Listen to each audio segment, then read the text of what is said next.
Speed, directness and simplicity are the keys to success in defensive magic.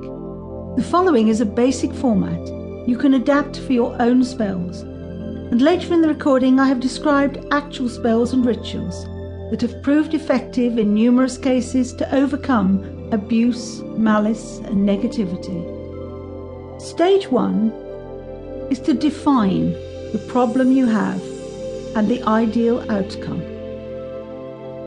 There are two kinds of spell magic we're using. The first is binding, to bind someone from doing harm or preventing an addiction that you cannot easily quit from taking over your life. And then we have banishing magic. You can banish debt, you can banish fear, you can banish a bad habit, but most importantly, you can ban the influence of a destructive person who may be holding you back from going forward by constantly damaging your self-esteem or by being nasty and threatening you. Stage 2 is using knots to bind and banish. In ancient Egypt, knots were used with the 7 daughters of Hathor, the goddess of the family and of love.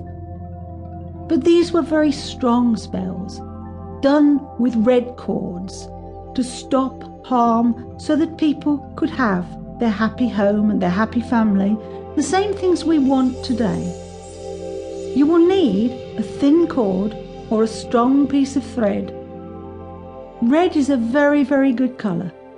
The thread should be long enough to tie up to 3 knots in it, and also long enough to hold tightly by the 2 ends, so you can have the centre of the cord in the candle flame.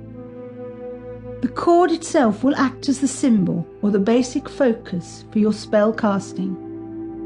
9 is the traditional measure length of a knot cord or thread. You can use, in fact, any multiple of 9 centimetres or thread, as 9 centimetres itself may be a little short for magic.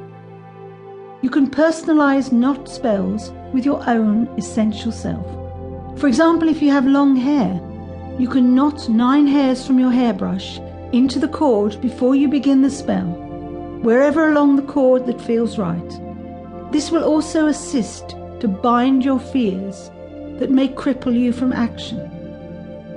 I would not advise you to use hairs from people you seek to bind from harm, as this can set up bad energies and interfere with their free will. If you cannot use your hair, blow softly 3 times on each end of the cord before beginning, and then again in the centre, to endow the cord with your essential power. Stage 3, the spell itself, and regardless of the purpose, you light a red candle for binding and a purple or indigo candle to banish harm. Name first yourself, to establish your identity, and to claim, not least in your own mind, your right to ask for whatever you urgently need to stop happening, or to banish malice or spite or gossip from your life. The ancient Egyptians believed the act of speaking aloud was in itself a power that could make things happen, because in Egyptian creation myths, the world began when magical words were spoken that stirred the energies and brought to life the Creator's vision of the world.